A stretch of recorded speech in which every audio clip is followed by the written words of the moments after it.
सबसे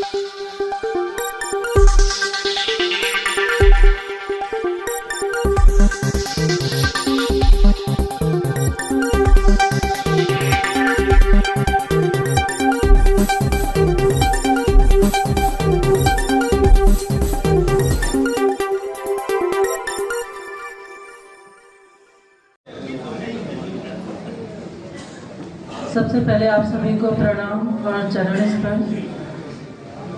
और गौरव भैया आपको प्रणाम। और भाभी जी पीछे इतनी बैठी हैं कि बहुत ही ज़्यादा पीछे बैठी कि दिख भी नहीं, आपको सादर प्रणाम।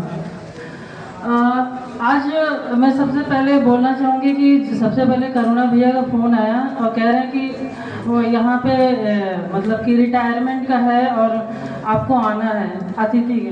हमने कहा अतिथि के रूप में तो नहीं आएंगे, लेकिन ये हम लोग का फर्ज है क्योंकि इन्होंने इतना मान सम्मान दिया है और देते रहते हैं, इसलिए हम लोग आएंगे। और थोड़ा लेट भी हुए क्योंकि हम चाहते हैं सर हम लोगों को पहले आना चाहिए था, खासकर मुझे, क्योंकि आपने जब 2018 में मेरा सम्मान जिस तरह किया है सर, हम लोग उस तरह सम्मान आपका नहीं किए हैं। जब मैं 2010 में गोल्ड मेडल लाई थी, एशिया रिकॉर्ड भी ब्रेक किया था, तब तक सिर्फ इतना सम्मान नहीं मिला था। हम हर स्कूल में जाते थे सम्मान मिला था। लेकिन जब मैं 2018 में जब सिल्वर मेडल लेके आई तो उस समय आपने जो मेरा जोरदार स्वागत किया था, मुझे लगता है इस जन्म में नहीं भूल सकते हैं, क्योंकि एक एक गली में एक एक लोग खड़े थे और वो सम्मान पाकर मुझे लगा कि बाहर तो बहुत सम्मान मिलता है, लेकिन जब घर में चाहे कोई भी आपको एक कमरे में भी आके आपका सम्मान करे तो बहुत बड़ी बात होती है। और हिंदुस्तान, गौरव भैया कह रहे थे कि हिंदुस्तान से आप मतलब विदा ले रहे हैं और जा रहे हैं, ये हिंदुस्तान है। आप एक पत्रकार से आप रिटायर हुए, वो भी रिटायर नहीं हुए, और हिंदुस्तान आपका सभी का है। और हिंदुस्तान जो अखबार है, आपको पता है सबसे पहला मेरा अगर उसमें पेपर में आया था तो हिंदुस्तान में ही आया था। वहीं से मेरी शुरुआत हुई कि सारे पेपर में छप गए थे।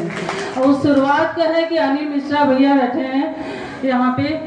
मैं 98 से लेके 2004 तक नेशनल में मेडल लिए हैं। ये अब तो स्टेट में मेडल आता है, डिस्ट्रिक्ट में फिर भी फोटो छप जाती थी, तो उस समय इतना सभी को क्रेज नहीं था। लेकिन मैं एक दिन साइकिल से जा रही थी ना, वो भी 2005 में चाइना एशियन क्रॉस कंट्री खेलने के बाद, तब तक भी कोई नहीं जानता था कि हम चाइना भी जाके आ गए अपने डिस्ट्रिक्ट से, या कोई नहीं जानता था। लेकिन एक दिन मैं साइकिल से स्टेडियम उसके बाद भी जा रही थी तो अनिल मिश्रा भैया जी बुलाए, बोले कि तुम चाइना गई थी? हमने कहा हाँ गए थे। तो उन्होंने जाके अखबार में जाके जब दूसरे दिन मेरी कह रहे तुम्हारी दूसरे दिन फोटो आएगी, तो जब दूसरे दिन मेरी हिंदुस्तान में फोटो आई, और उसको मैं पहले आदत थी कि जब पेपर में आता पहली बार आया तब मिला के रख दिया, तो मैं कम से कम मैं 4 साल तक ऐसे ही करते रही, जितनी बार मेरा पेपर में आए मिला के रखने लगी। लेकिन बाद में जब मेरा गूगल पे और उस पे ही आने लगा तो सेव होता गया, तो हमने कहा अब इसकी ज़रूरत नहीं है कि हम गूगल को ही बोलेंगे मेरा नाम आ जाएगा। तो एक छोटी सी जगह से निकल के और उसके मेरा सोचिए मैं बहुत लेट में स्पोर्ट्स स्टार्ट की थी 10th के बाद।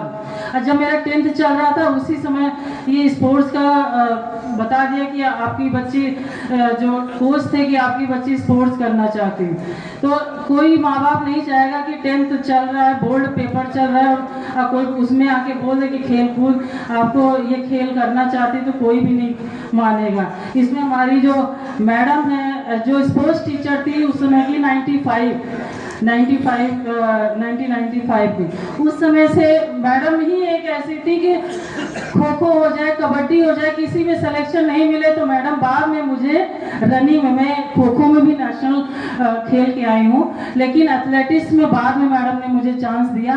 और जब चांस दिया तो मुझे 5000, 3000, 800 सारे करा दिए इवेंट। तो मैं स्कर्ट में शर्ट से ही मैडम के इसी में भागो, नंगे पैर हम सब में फर्स्ट आए थे। तो आप सबका एक बोलते हैं ना कि अगर स्टार्टिंग में आपको सही सपोर्ट सही समय पे मिल जाए तो आप कुछ भी कर सकते हैं। तो मुझे वो चीज़ मिला। उसके बाद हमारे अजय वर्मा भैया हैं, उन्होंने वो आके घर में आके बताया कि हॉस्टल जाना है, हॉस्टल का ट्रायल है। तो उसके बाद फिर हॉस्टल में गई तो उसके बाद जो मैं कभी भी पीछे मुड़ के नहीं देखी। जो 2001 से लेके 2022 तक कंटिन्यू मेडल दिए हैं, उसमें 2 बार ओलंपिक और Arjun award, Asian games medal, ये सब एक सपना था। सपने से भी ऊपर पद्म श्री जब मिला तो पता ही नहीं चला कि आज मुझे पद्म श्री मिला। पहले लगता था सुनते ही थे, लेकिन जब पद्म श्री का टैग लगा तो ऐसा लगा कि हाँ अब मेरा स्पोर्ट्स का कैरियर, मतलब मैंने कुछ किया अपने जीवन में। तो जैसे कि हर माँ बाप बोलते मेरा माँ की IAS बने, PCS बने, लेकिन स्पोर्ट्स इतने लोग बैठे हैं, अगर कोई भी अगर अपने बच्चे को इसमें बता दे कि हम उसको शुरू से ही स्पोर्ट्स में डाले हैं, डालेंगे, तो ऐसा नहीं है। जब मेडल नहीं आता तभी सब लोग बोलते हैं कि अरे मेडल नहीं आया ये, लेकिन अगर आप भी अपने बच्चों के कराइए तभी तो पता चलेगा उनका हुनर और किस मतलब उसमें जा सकते हैं। और जब मैं गई पहले यही बताया जाता IAS बनो, PCS बनो, सुबह शाम पापा लोग यही बोलते थे। लेकिन जब मैं IAS एकेडमी में लाभासना में चीफ गेस्ट में गई रनिंग में, उन लोग का रनिंग था, सारे IAS PCS थे, उसमें मैं चीफ गेस्ट बनी। तो मुझे लगा कि हाँ आज कि मैं यहाँ तक पहुँच गई, वहाँ जो मेरे माँ बाप चाहते थे कि बन जाओ, लेकिन मैं वहाँ चीफ गेस्ट में पहुँच गई।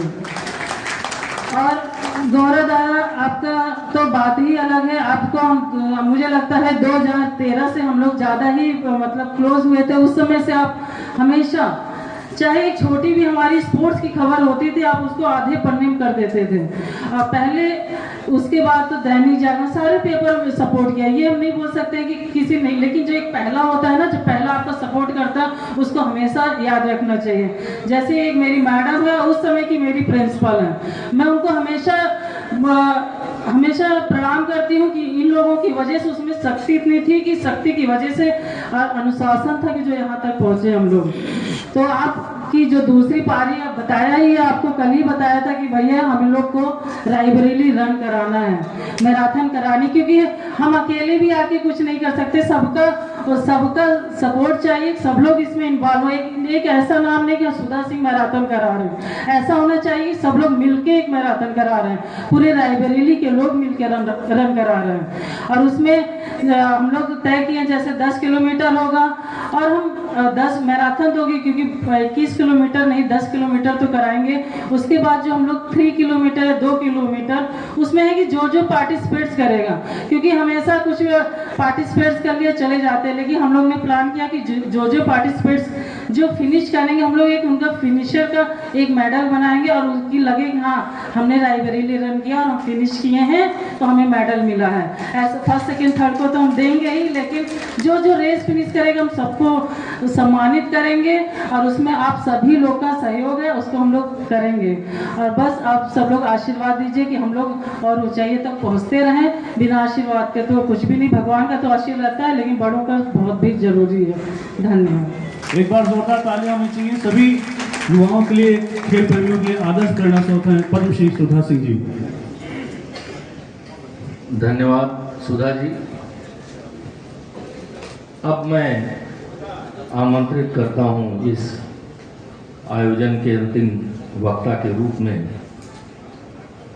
आदरणीय बासिंद मिश्र जी को, जिनको सुनना और गुनना हम लोगों के लिए सौभाग्य की बात है।